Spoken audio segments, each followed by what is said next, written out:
Hanya sedikit manusia yang mempercayai video ini, setidaknya pada awalnya.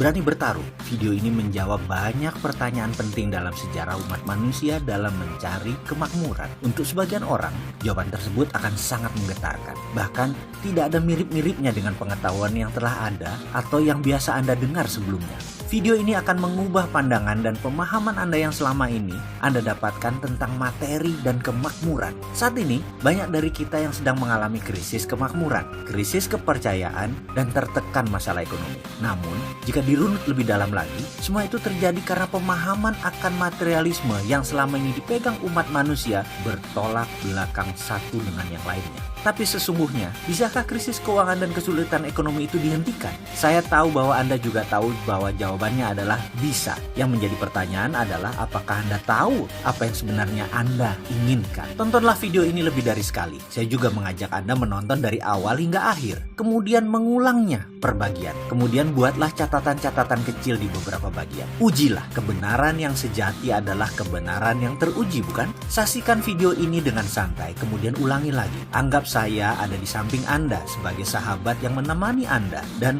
berbagi rahasia kecil kepada Anda. Tontonlah video ini dengan hati, tapi pastikan gunakan lebih dari satu hati. Hati-hati. Banyak informasi dalam kehidupan ini, terutama dalam mencari kemakmuran, menjadi tidak akurat setelah Anda menonton video ini. Tetapi garansi, pasti hasilnya lebih baik. Itulah jawaban mengapa dunia sekarang dalam bahaya yang sangat besar, karena kemakmuran seakan tidak bisa dicapai oleh semua orang. Hanya segelintir orang yang kebetulan bernasib baik memperolehnya. Kembali pilihan ini ada pada kita. Siapkah Anda menulis sejarah hidup Anda? Kita mulai dengan otak sama, nasib beda. Ketika berbicara soal kemakmuran, prosperity conscious atau kesadaran kaya selalu menjadi hal pertama yang saya bahas adalah kata-kata. Ini menekankan bahwa cara kerja otak adalah pilihan. Jadi bagaimana Anda memprogram otak Anda untuk menjadi seorang yang kaya, Andalah yang menentukan. Artinya, kaya itu pilihan. Siapa yang ingin mendapatkannya pasti dapat, karena kaya itu hak semua orang. Ini sekilas fakta tentang otak. Bangsa manapun di dunia, ukuran otaknya, baik ukuran panjang syarafnya, jumlah pengantar kimianya dalam otak, maupun sensornya, semuanya sama. Kecepatan kemampuan berpikir,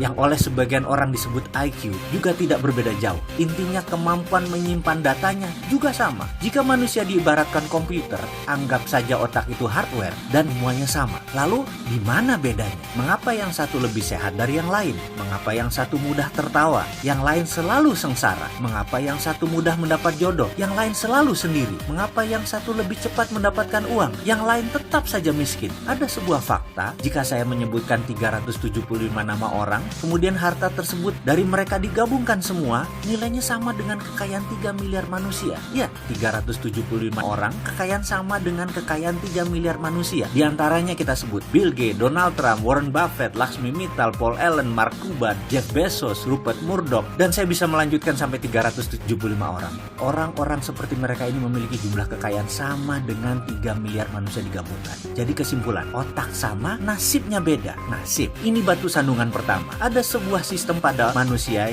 yang namanya belief system atau sistem keyakinan. Ini ditanam di subconscious atau di pikiran bawah sadar seseorang. Jika sudah ditanam di posisi ini, untuk mengubahnya perlu teknik khusus. Kalau menggunakan cara biasa tidak akan pernah berubah. Misalnya kebiasaan merokok. Maaf ya, saya mengambil contoh merokok karena mudah dipahami. Saya tidak merokok, tapi saya bukan anti orang perokok. Prinsip saya merokok itu baik, tidak merokok itu lebih baik. Itu hanya sebuah pemahaman dan pengambilan posisi dalam melihat sesuatu. Kembali ke merokok sebagai contoh. Dalam iklan televisi dikatakan secara vulgar, merokok bisa menyebabkan kanker, gagal janin, penyakit paru-paru, dan lain sebagainya. Apakah dibaca oleh setiap perokok? Iya, namun apakah mereka lantas berhenti merokok karena takut akan peringatan tersebut? Tidak juga. Mengapa? Itulah kerja otak. Otak conscious yang menguasai informasi pengetahuan hanya menguasai 12% dari sebuah tindakan. Subconscious, bawah sadarnya 88%. Informasi tadi hanya menempel di conscious, tidak menjadi gerak karena dalam database otak, subconscious menyatakan merokok itu nikmat. Jadi, itulah yang terus dilakukan olehnya, merokok.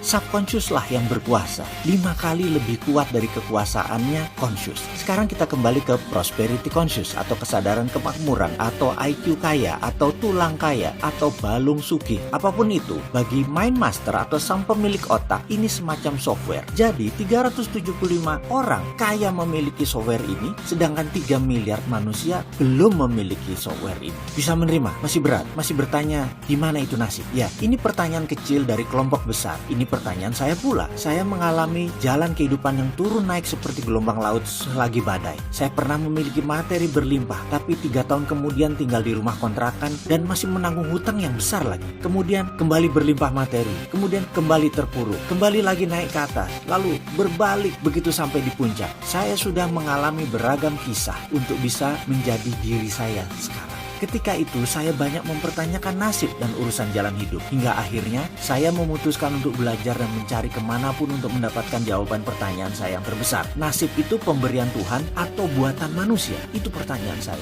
Saya tidak kaget jika pertanyaan itu membuat Anda memutuskan berhenti menonton video ini hingga di chapter ini. Karena belief system Anda menyatakan rezeki sudah ada yang mengatur. Sementara kalau diteruskan ternyata rezeki itu manusia yang mengatur. Yang selama ini kita kenal dan melaksanakan sesuai sistem Tuhan. Ini sungguh menyesakkan, bukan? Tapi kalau itu kebenaran yang terjadi, bagaimana? Izinkan kosongkan gelas Anda. Ke depan akan ada banyak hal yang menyesakkan dada Anda. Saya tetap akan melanjutkan kisah dalam video berikutnya untuk Anda sahabat semua. Karena saya tahu sekali, fakta bisa merubah kebenaran. Ya, kebenaran Anda akan ditantang ke batas ujung dengan fakta-fakta yang akan saya berikan. Beranikah Anda meneruskan video selanjutnya?